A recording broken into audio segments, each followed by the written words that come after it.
Benvenuti a tutti. Bienvenidos a todos. Quisiéramos agradecer su eminencia el cardenal Gualtiero Bassetti, presidente de la CEI y arzobispo de Perugia. La CEI es la Conferencia Episcopal Italiana. Gracias por haber acogido nuestra invitación a participar en la edición 40 del Meeting de Rimini. No os dejéis robar vuestros sueños, son vuestro futuro. Ese es el título del encuentro de hoy. Se trata de un título, de un juicio que entiende y acoge la urgencia que el Papa Francisco expresó el pasado agosto en el Circo Máximo, lleno de más de 50.000 jóvenes. Y dice, los sueños son importantes. Nos dan una actitud largoplacista, nos ayudan a abrazar el horizonte, a cultivar y cosechar la esperanza en cada acción de nuestro día a día. Los sueños son las estrellas más luminosas, las estrellas que indican un camino diferente para la humanidad. Es así, vosotros tenéis en vuestro corazón estas estrellas brillantes que son vuestros sueños, son vuestra responsabilidad y son vuestro tesoro, vuestro talento. Cuando me topé con estas palabras de Papa Francisco, enseguida se me ocurrieron todas las mamás, las jóvenes mujeres con las que vivo. Yo me llamo Mateo y vivo en Uganda, en Kampala, donde más de 2.000 mujeres acholes de una tribu del norte de Uganda, después de 20 años de guerra civil, han sido forzadas a escaparse. Después de haber padecido cualquier violencia, y estas mujeres se han protegido en Kampala. Nadie las quería acoger. Y en un momento dado, una mirada en lo vacío, en la noche, una luz en la oscuridad. Una enfermera llamada Ross se encuentra con estas mujeres y con esta mujer, con Ross, empieza una aventura de la vida maravillosa, un sueño verdadero podríamos llamarlo, o mejor, Papa Francisco podría llamarlo. Estas mujeres que quebran piedras y siguen haciéndolo por solo 80 céntimos al día, en 2009 decidieron emprender un sueño.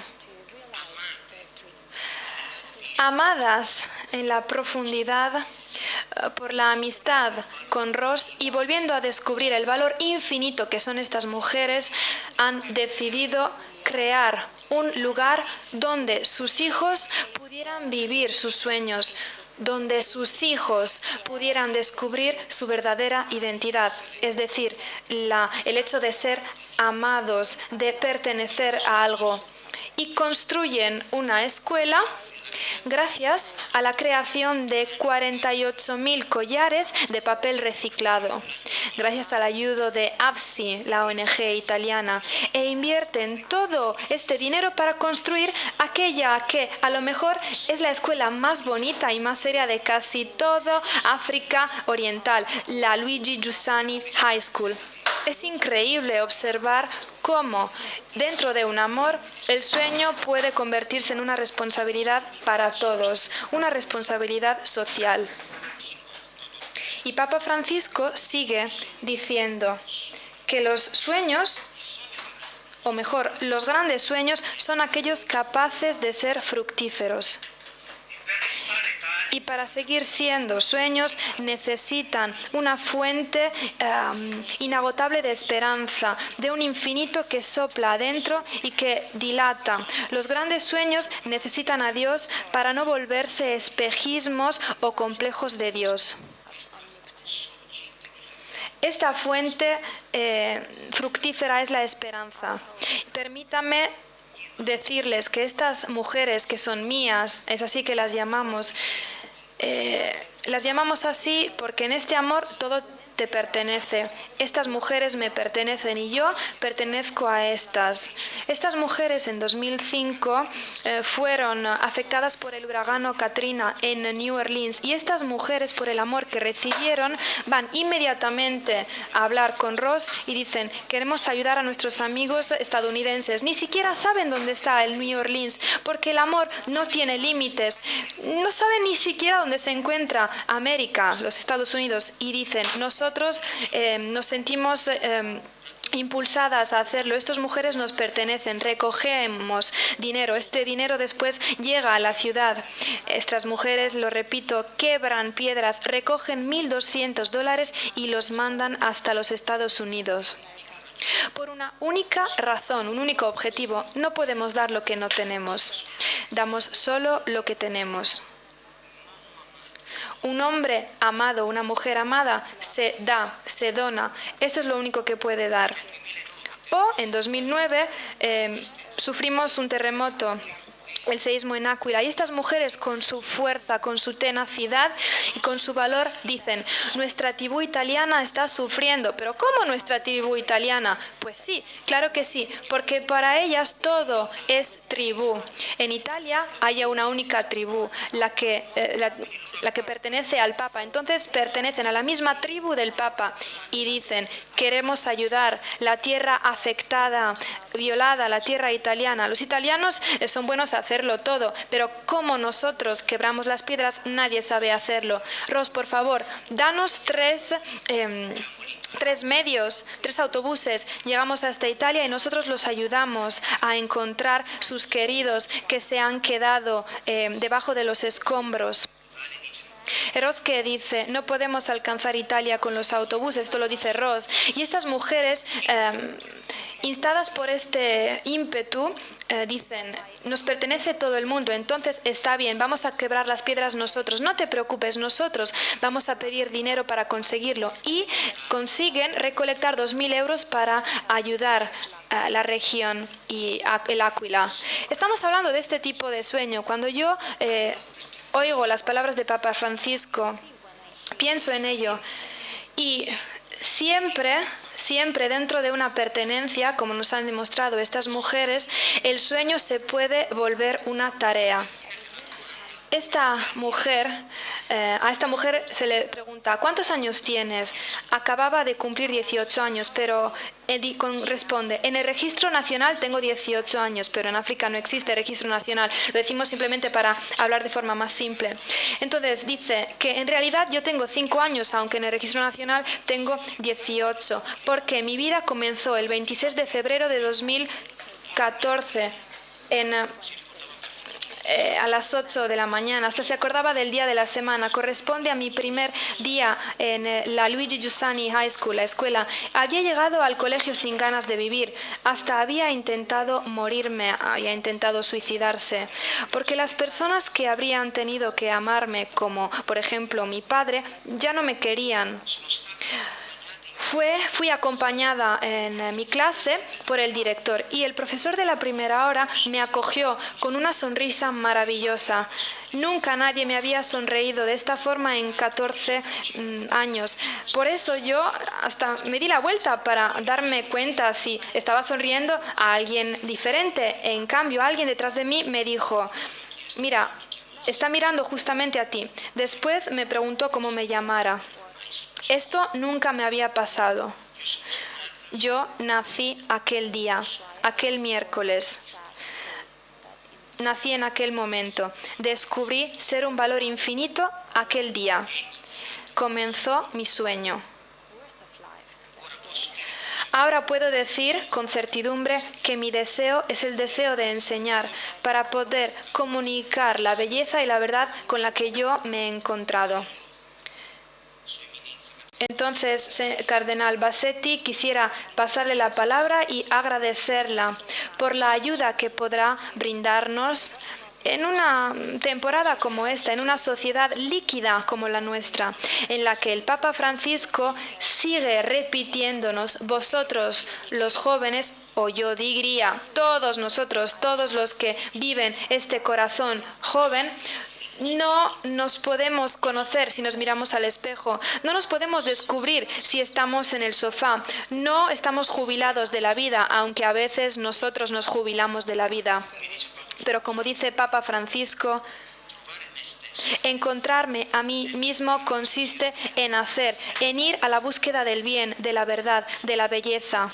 Allí me encuentro a mí mismo. Gracias. Gracias a ti.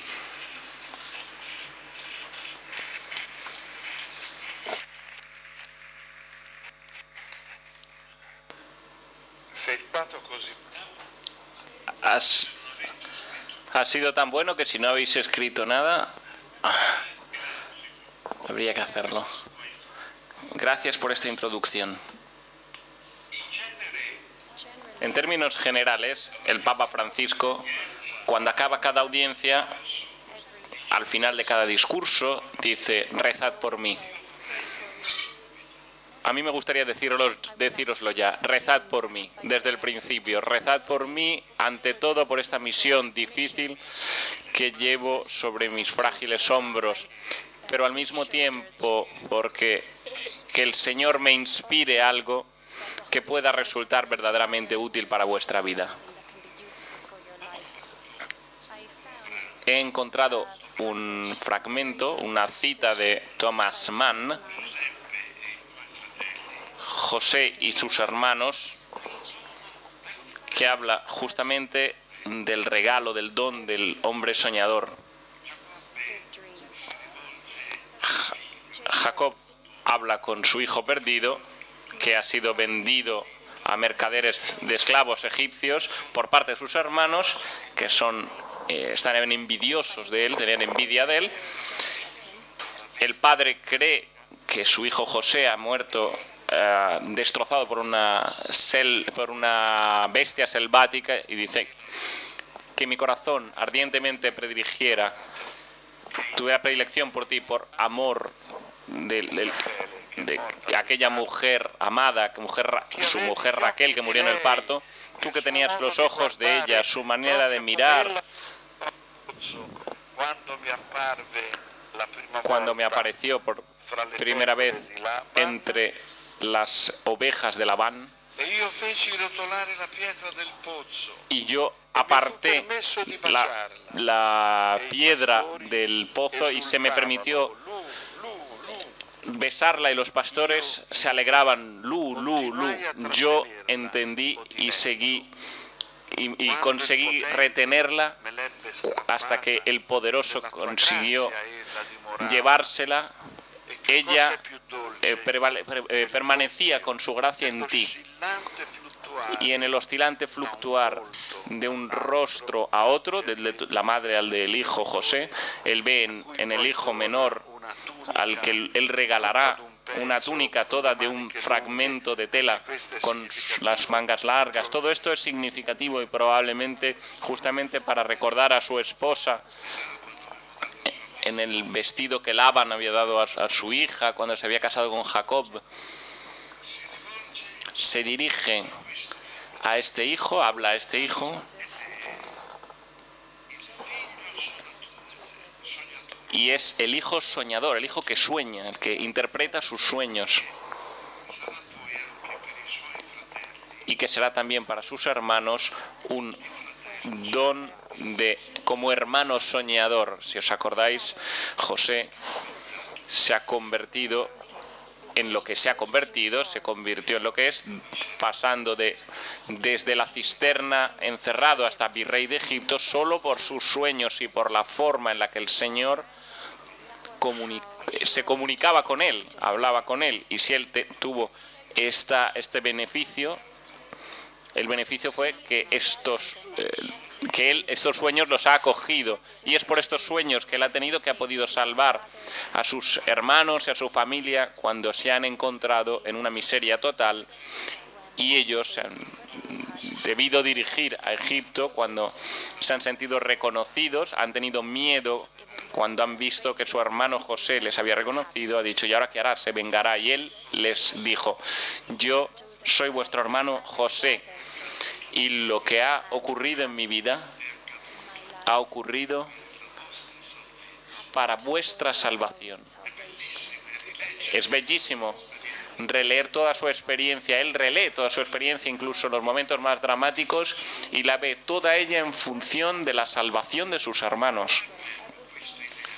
Qué bello es este ideal. Ojalá nosotros tuviéramos sueños como los de José y pudiéramos decir: lo que ha sucedido en mi vida sí es para mi bien, pero sobre todo es para el bien de mis hermanos. José es un soñador y nunca ha permitido que le robaran sus sueños, porque ha comprendido que sus sueños eran su futuro. Y esto es lo que nos repite constantemente el Papa Francisco, que ante todo ha escrito en ese bellísimo documento, que es la carta sinodal después del sínodo con los jóvenes: no os dejéis robar ni los sueños ni el futuro de la esperanza. Porque, mirad, chicos, son las tres cosas más bellas de las que puede estar blindada nuestra vida: los sueños que nos llevan a un futuro y la esperanza, que es el camino trazado hacia ese futuro.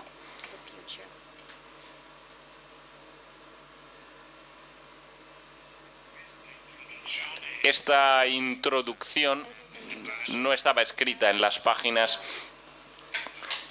de las que ahora yo sacaré algunos apuntes para hacer una reflexión con vosotros.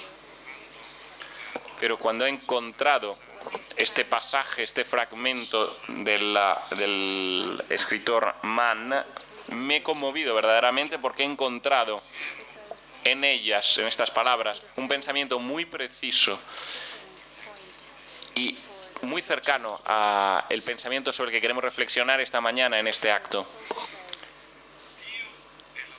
Dice el Papa: Dios es el autor de la juventud y actúa en cada joven. La juventud es un tiempo bendito, es una alegría, es un canto de esperanza. Un viejo como el Papa o como yo que dice estas cosas quiere decir que le arden dentro, que aún las tiene dentro frescas. Es una alegría, es un canto de esperanza, es una bendición. No se os ocurra nunca pensar que es una fase de paso o de madurez. Por desgracia, esta es una equivocación, que se considera como una etapa de paso, como muchas otras en la vida, y no se da cuenta de que la juventud, es el momento determinante de la vida. También, por lo que os decía antes, no es la juventud una fase de paso, de transición, sino una enorme riqueza en sí misma. Y me volvía a la cabeza esta afirmación, porque además de haber conocido al Papa Francisco, he conocido a Pablo VI, a Juan Pablo II, y después de 53 años de sacerdocio y 25 de obispado, de episcopado, Pablo VI, Juan Pablo II, Benedicto XVI y el pontífice actual son mis papas. Sería interesante también que se pudieran ver los diferentes rasgos de cada uno de ellos, y al mismo tiempo este proyecto de renovación a través del Evangelio que todos y cada uno han llevado adelante. Pablo VI, y esto quiero recordarlo porque yo lo recuerdo porque yo era presente, dice a los jóvenes, entre los cuales se encontraba él mismo, el ponente, partiendo de este sentido existencial y la inquietud del hombre, Pablo VI, repito, dice: en la inquietud que os atormenta hay un elemento de luz. Yo también esta mañana me gustaría repetirlo con fuerza. A menudo estáis atormentados por la inquietud por muchas inquietudes, por muchos problemas vuestros o problemas que de una u otra forma os rodean. Recordad siempre estas palabras. En cada uno de vuestros tormentos, queridos jóvenes, hay un elemento de luz.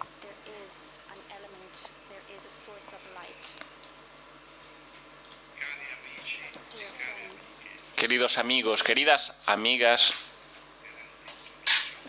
después de esta gran introducción ya me queda poco. No temáis. Ya lo dijo Juan Pablo II, no tengáis miedo.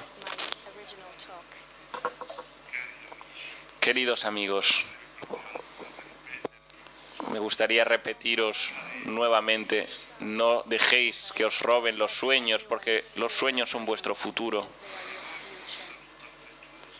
Me gustaría dirigiros un saludo cálido y agradezco a los organizadores que hace poco decía, en el primer meeting hace 40 años yo no estaba presente porque estaba un poco grande, pero en el 70-71 yo ya estaba presente y después de esa fecha pues ya he venido siempre que he podido. Y agradezco al ver que se me haya invitado para este encuentro que he acogido con alegría.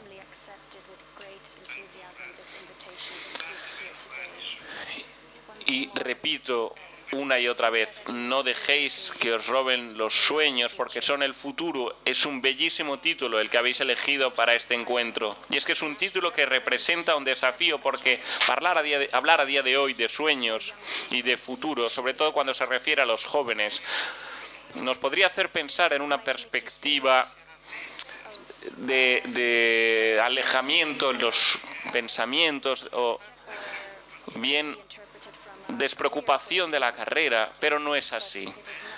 Por el contrario, muy alta es la meta a la que vosotros, jóvenes, habéis sido llamados. Una meta para la que podemos encontrar sin duda las coordenadas en la exhortación post-sinodal Cristo vive. Creo que como han sido para mí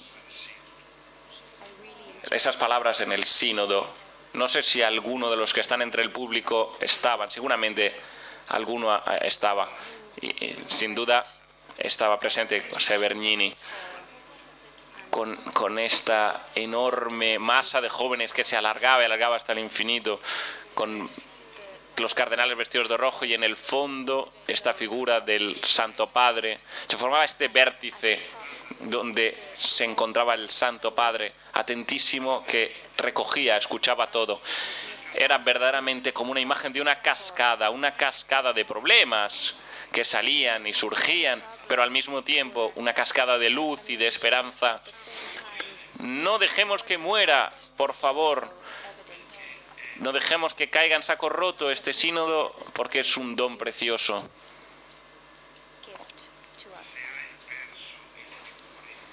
Si has perdido el vigor interior, dice el Papa en su letra, los sueños, el entusiasmo, la esperanza y la generosidad. Ante ti se presenta Jesús de la misma forma que se presentó ante el hijo muerto de la viuda y con toda su potencia, todo su poder, le exhortó. Joven, a ti te digo, levántate.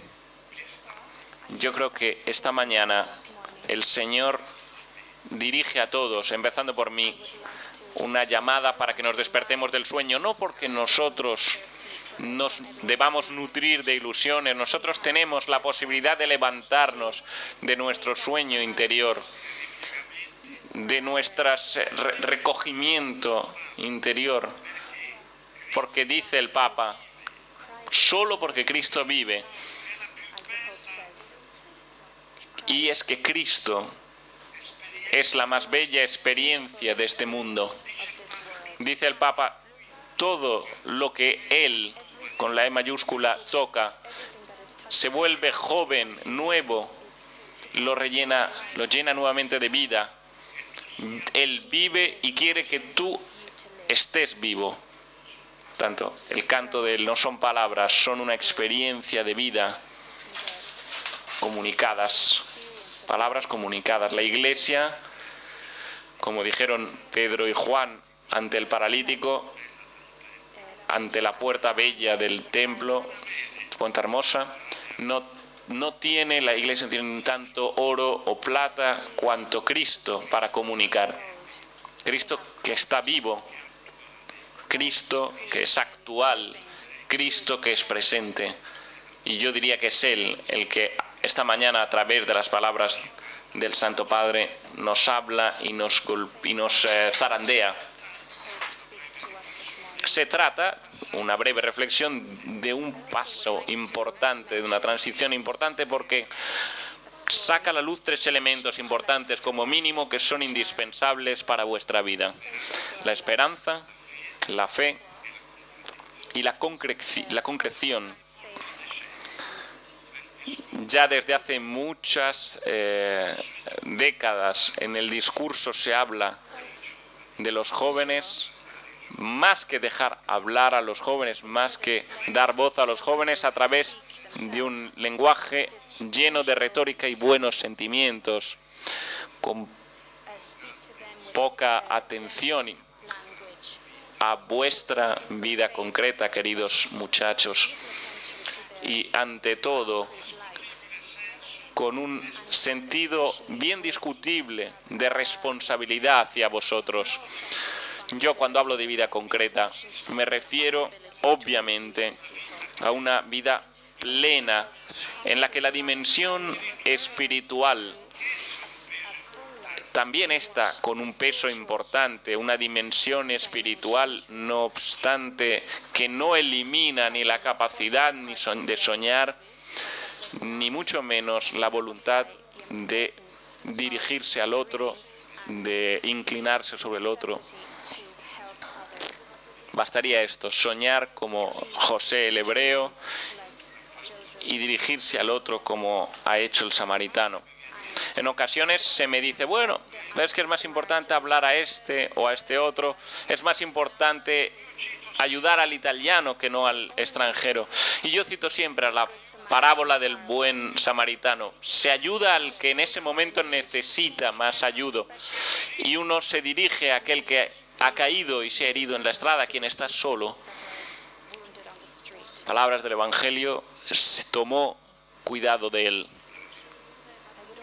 Y me gustaría recordar, a propósito de esto, para que mis palabras no queden solo en bellas palabras que se pierdan en el aire, me gustaría recordar el ejemplo de la figura de una mujer formidable que hace pocos días nos dejó, pero que ha encarnado la dimensión de la fe, la capacidad de soñar y la capacidad concreta de ayudar a las mujeres más jóvenes y los pequeños. Se trata de Paola Bonzi, la fundadora del Centro de Ayuda a la Vida Mangiagalli de Milano, que ha sido capaz de devolver la sonrisa a las madres y de dar vida y esperanza a miles de niños.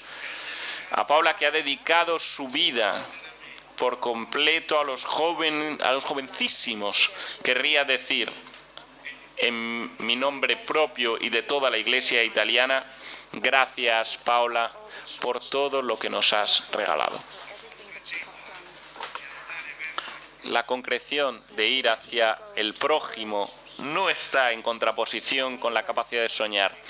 Más aún, se trata de dos dimensiones íntimamente vinculadas y mantenidas conjuntamente por la alegría de seguir a Jesús, el deseo de éxito personal, de hacerse uno Dios de sí mismo, de poseer sumas ingentes de dinero, representan, por desgracia, los grandes mitos de nuestra sociedad. Más de cualquier ideología política, vosotros corréis el riesgo, o mejor, podéis correr el riesgo de ser atraídos por un materialismo nihilista, sin ninguna atención hacia los demás, aquellos que están sufriendo, y sin ímpetu verdadero hacia el futuro.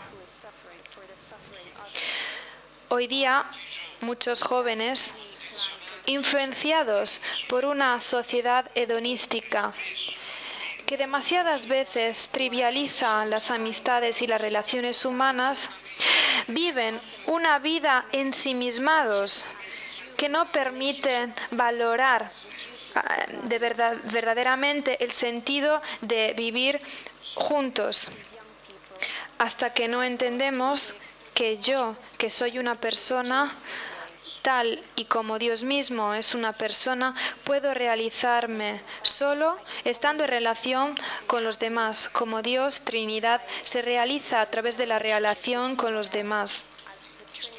Yo sigo estando en las periferias, no solo de la vida cristiana, sino también de la vida en general. Según yo, este es un momento decisivo. Debemos recuperar el profundo significado del concepto de relación. Porque es solo a través de la relación con los demás que vosotros, los jóvenes, podéis convertiros en parte de un cuerpo vivo, de una familia, de una comunidad de ciudadanos, de una escuela, de una asociación y de una comunidad eclesial. Esto es la relación. Y cuando me refiero al concepto de relación, me refiero a por lo menos 3 elementos principales. En primer lugar, la relación con el cuerpo. Esta es la primera forma de relación que tenemos dentro de nosotros mismos y hacia los demás, porque a través del cuerpo nosotros aprendemos a conocernos a nosotros mismos, pero también a conocer a aquellos que tenemos ante nosotros. Conocemos el físico, los límites, las diferencias entre los cuerpos diferentes, la diferencia entre hombre y mujer, la diferencia morfológica, como por ejemplo el color de la piel.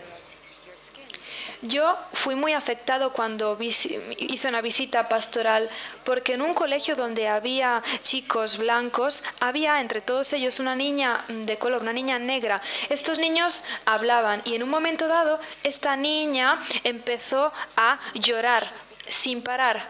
¿Cómo te llamas? Y ella contestó, me llamo Luna. ¿Pero qué te ha pasado, Luna? ¿Qué te pasa? Yo me siento triste. ¿Por qué? Porque todos ellos son blancos y yo en cambio soy negra. ¿Por qué si Dios es Padre me ha creado negra? Entonces la profesora quería responder para dar todas las explicaciones científicas, porque ellos vienen de África, entonces para respirar necesitan este tipo de color, etcétera, etcétera. Profe, calla, porfa. Porque si no es todavía más complicado explicarlo, complicamos las cosas. A la niña le contesto yo, mira, le digo, cuando yo paso por estas zonas maravillosas, estas colinas de Umbria, yo me encuentro con un campo de margaritas blancas. Al principio digo, qué maravilla, pero después me aburro un poco porque hay solo margaritas en estas llanuras. Y cuando en julio vemos los girasoles que se agachan ante el sol, que observan el sol, digo, maravilloso, esta naturaleza dorada. Pero después, cuando voy hacia Castelluccio, que está cerca de Norcia, aquellas llanuras estupendas donde Zeffirelli ha creado la película Fratello Sole y Sorella Luna, Hermanos Sol y Hermana Luna, me topo con miles de colores, miles de perfumes. Me encantaría que aquella llanura nunca se acabara, porque esta diferencia es justamente la grandeza del don del corazón de Dios. Es que nosotros somos diferentes, niña querida, porque pertenecemos a aquel prado, a aquella huerta de Castelluccio, aquel campo, y Dios ama nuestra diversidad, ama nuestros colores de una forma que nosotros ni siquiera podemos imaginarnos siendo niños. Entonces la niña empezó a sonreír.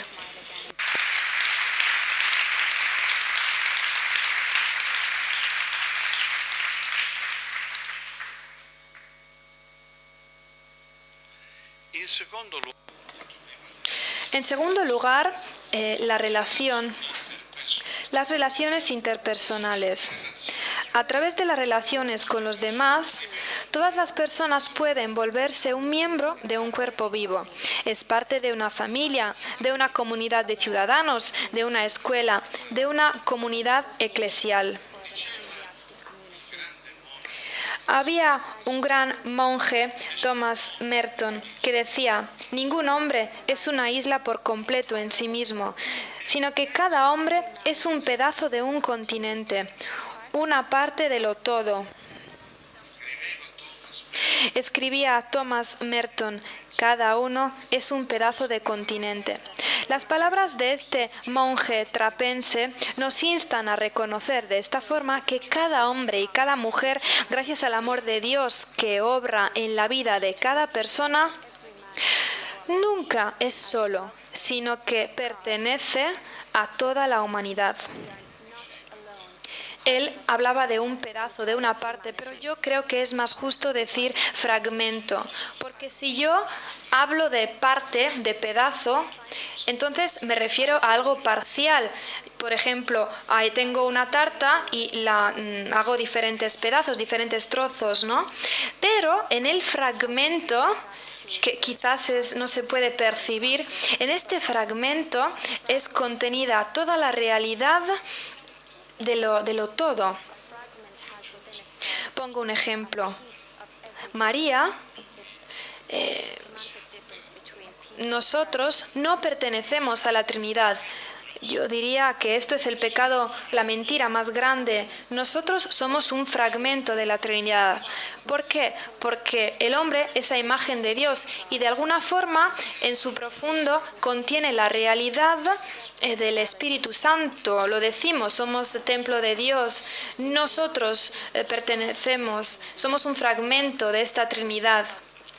Y más allá de las cosas que decía Thomas Merton, palabras maravillosas, quisiera añadir que nosotros somos este fragmento y todos estos fragmentos crean todo, la humanidad, una totalidad, es decir, la Iglesia misma. Después, la relación con lo trascendental y con la Iglesia. Finalmente, he querido hablar de aquella que es la grande cuestión de la modernidad, la relación con Dios, con la fe, con la Iglesia, y yo me doy cuenta de que es difícil hablar de ello, porque yo conozco muy bien esta sociedad. Claro, soy un poco mayor, pero sigo viviendo en esta sociedad y sigo creyendo en estos elementos. La relación entre vosotros, los jóvenes, y la Iglesia, naturalmente es afectado por el clima social. Pero indudablemente es una relación compleja y no unívoca. Eso es, a veces es una relación intensa, a veces íntima, muchas veces inconstante o que dura muy poco. Muchas veces conocemos a jóvenes que desde súper jóvenes hasta que se casan, crecen y permanecen en grupos eclesiales. En la mayoría de los casos, aún así, nos encontramos ante jóvenes que tienen una relación temporal con la Iglesia.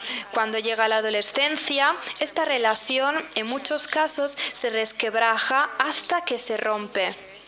Y es posible que muchos de vosotros, pero viven así, no es vuestra culpa.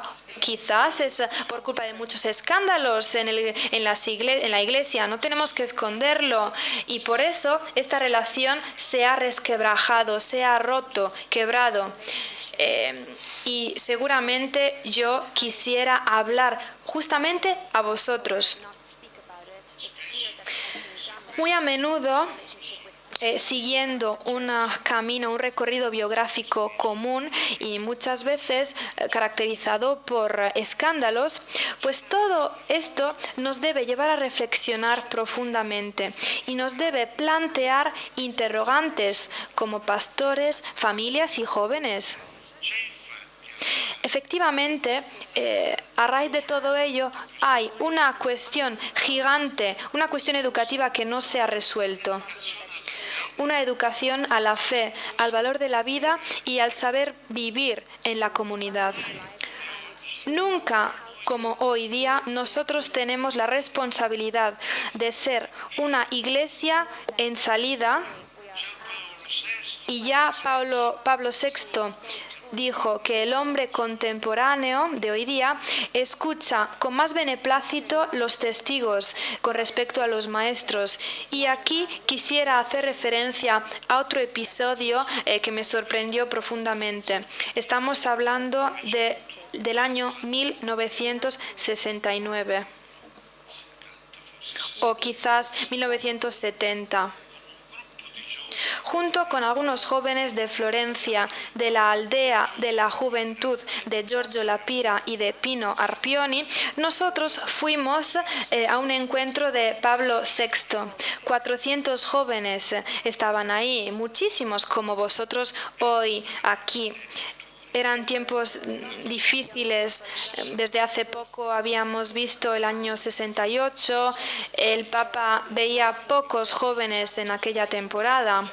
Pero después, gracias a Dios, con Juan Pablo II, vimos un renacimiento en este sentido. Y fue muy sorprendido cuando vio a todos estos jóvenes.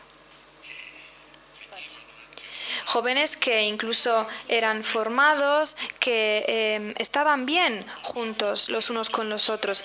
En un momento dado se dirigió directamente al exalcalde de Florencia, que conocía muy bien y que valoraba. Podemos decir que habían fundado de forma conjunta Pablo VI, Lapira, Aldo Moro, la Fulce. Se conocían muy bien. Y preguntó: ¿cuáles son los contenidos de la formación que se brindaban a estos jóvenes? Lapira, con su típica sagacidad, le respondió que a aquellos jóvenes que vivían en un mundo donde soplaba muy fuerte el viento de la secularización, se hablaba sin ningún problema de Cristo, de la pureza de María, estrella polar de la Iglesia, y de la barca de Pedro. Me acuerdo de que el contramaestre era el Papa, el contramaestre de Pedro. A esta respuesta, que era tan inusual en aquel entonces, siguió una especie de diálogo, nació un diálogo público entre Lapira y Montini. Ante todo, el Papa subrayó la responsabilidad de los profesores hacia sus alumnos y hizo un chiste que yo me recuerdo. Dicen que la historia es maestra de la vida, o la historia es una mala maestra, o tiene unos estudiantes súper malos, porque algo aquí no cuadra, no funciona. La historia maestra de la vida. Y después el Papa se volvió muy serio, casi muy concentrado. Escuchen, dijo: yo a menudo me pregunto, ¿pero qué dirán los hombres del futuro acerca de la Iglesia de nuestros tiempos? Entonces creó un momento de silencio, como ahora. Después el Papa respondió: yo espero que en 2040, en 2050, aquellos que seguirán nuestros tiempos puedan decir: era una iglesia que tenía muchos problemas, era una iglesia que sufría, pero con todas sus fuerzas amaba al hombre. Y me parece que estas palabras pueden referirse entera y completamente a nuestra generación. Una iglesia que no se ensimismaba, que no se encerraba en sí misma, sino que iba hacia el hombre, amaba al hombre. Me parece que aquí de verdad se encuentre una gran luz en estas palabras de Pablo VI. Y yo me pregunto, ¿se ha cumplido esta profecía?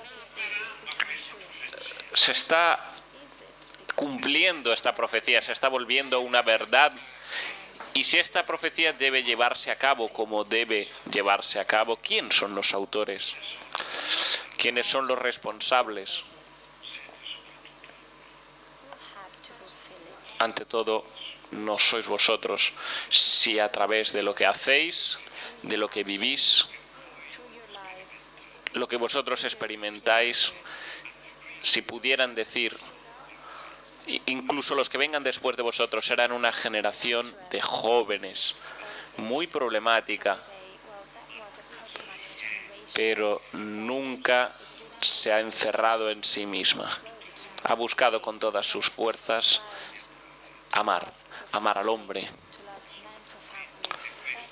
Estoy convencido de que esta es vuestra labor y estoy convencido, llego a la conclusión, estoy convencido de que Dios os ha dado tantos talentos, os los da aún hoy. Yo estoy acostumbrado al antiguo, estoy chapado a la antigua. Dios os da tantos talentos para que esto se pueda cumplir, se pueda llevar a cabo. Es vuestra vocación. Dios os da los medios. Dios nos da un único talento, ni siquiera 2, ni tanto menos 5. Tenéis muchos y muchos talentos. Y podría demostrároslo, porque durante toda mi vida he sido educador, 22 años de educador del seminario. 107 hombres que llegaron a ser sacerdotes. Bueno, si uno hubiera sido igual al otro, eran todos iguales. Como el campo de Castelluccio, Dios no hace moldes. Chicos capaces, llenos de talento. Uno de ellos, aquí presente de hecho, don Andrea, a día de hoy arzobispo de Salerno. ¿A que sí, Andrea? Venga, Andrea, levántate, que te vean. Deja que te vean, Andrea. Eran diferentes, eran diversos, incluso en su movimiento, unidos.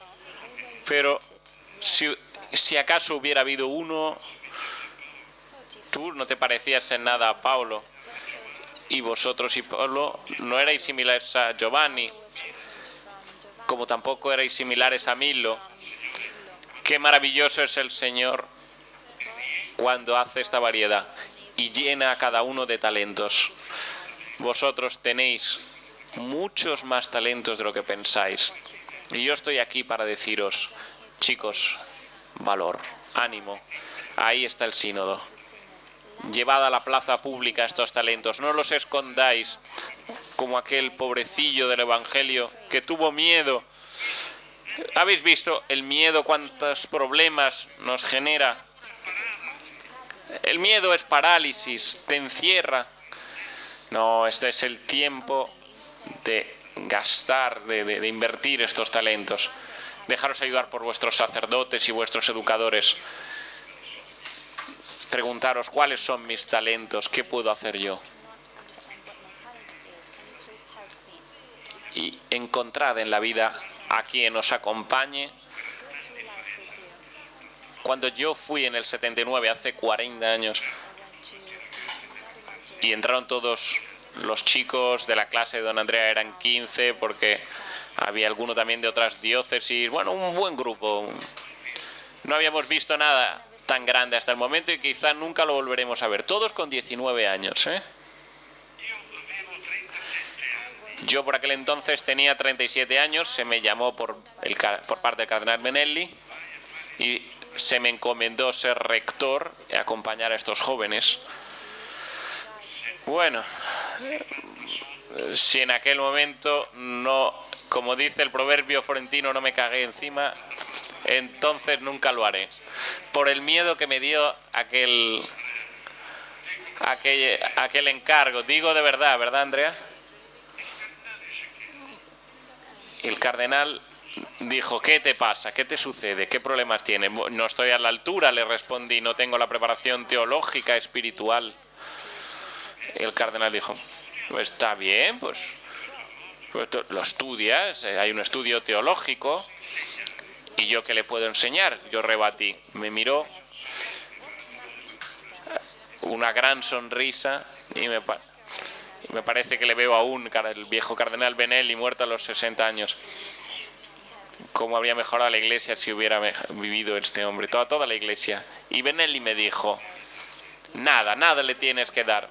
Para mí es suficiente que tú le lleves la alegría y el entusiasmo de tu sacerdocio. Sinceramente, un poco de alegría y un poco de entusiasmo, un poco de fuego que a mí me ardía dentro, yo le tenía, y es lo que llevé, nada más llevé. Y después se puso más serio Benelli y me dijo una palabra que ahora usa continuamente el Papa, dijo entonces, y que ahora encontramos en muchos sitios: el acompañamiento.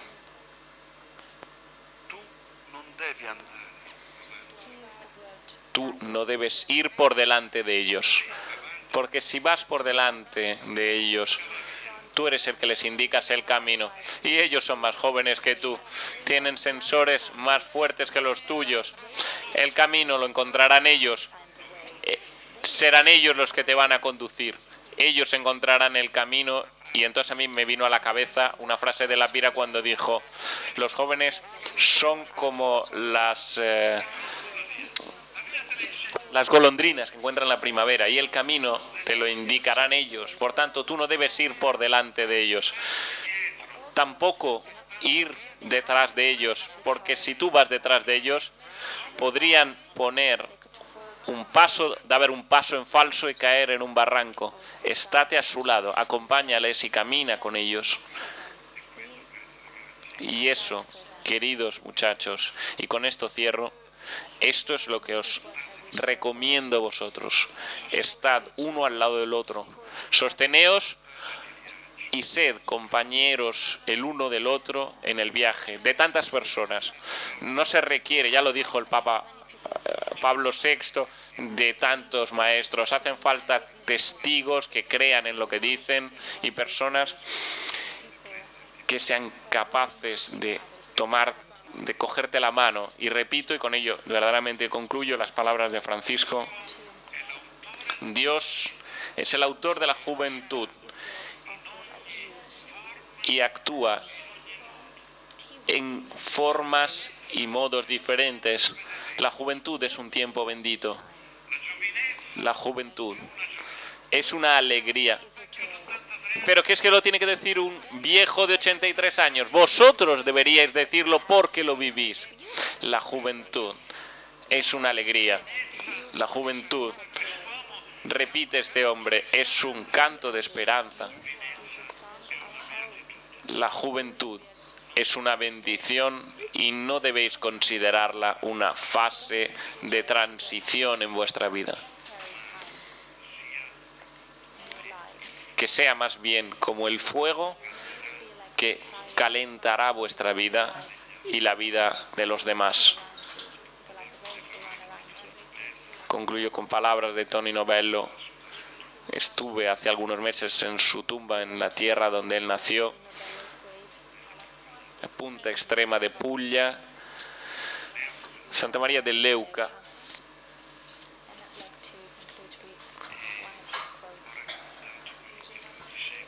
Y yo he contado lo que él decía mientras bendecía su tumba. Lo que él decía, yo lo repetí mientras bendecía su tumba. Tony Novello, este gran obispo y educador, decía: Dios ha dado a los hombres solo un ala, y con un ala sola no se puede volar. ¿Por qué Dios ha dado a los hombres solo y exclusivamente un ala? Porque para que los hombres vuelen juntos, porque si dos se ponen juntos pueden volar. Y yo he tenido este sueño.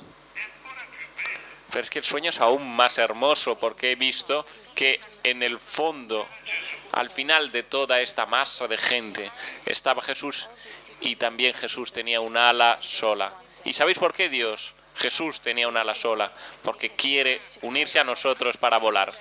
Gracias, chicos, gracias.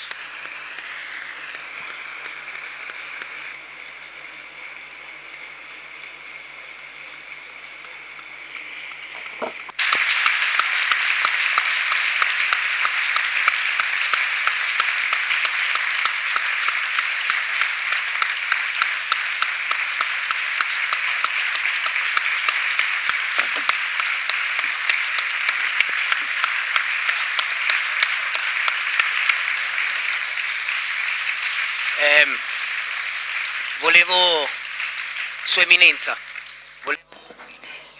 Querida eminencia, me gustaría agradecerla, darle las gracias.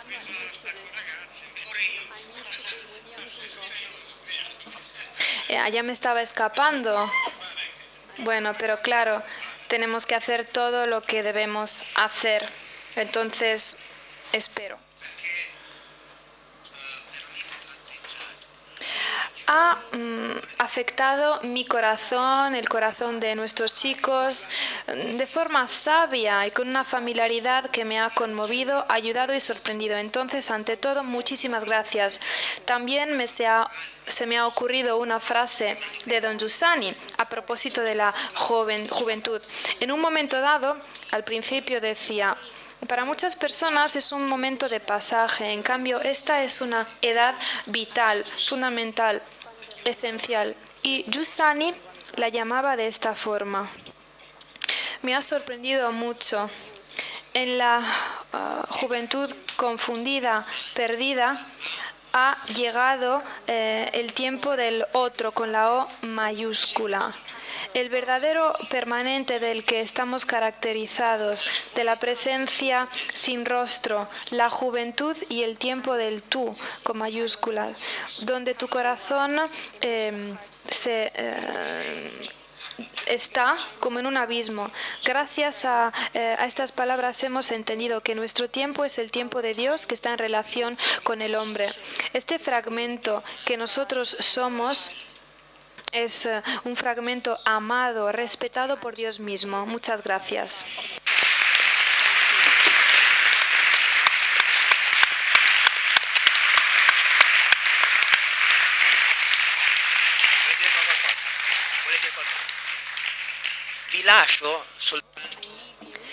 Quisiera clausurar esta conferencia diciéndoles que el meeting es algo único. En 40 años vemos que siempre hay resultados positivos de voluntarios, donantes, ponientes. Entonces, les decimos que si tienen posibilidad de ayudar con un donativo, podrán encontrar en los stands en la feria la posibilidad de poder donar para respaldar esta cita que desde hace 40 años caracteriza el mundo entero e Italia. Muchas gracias a todos ustedes.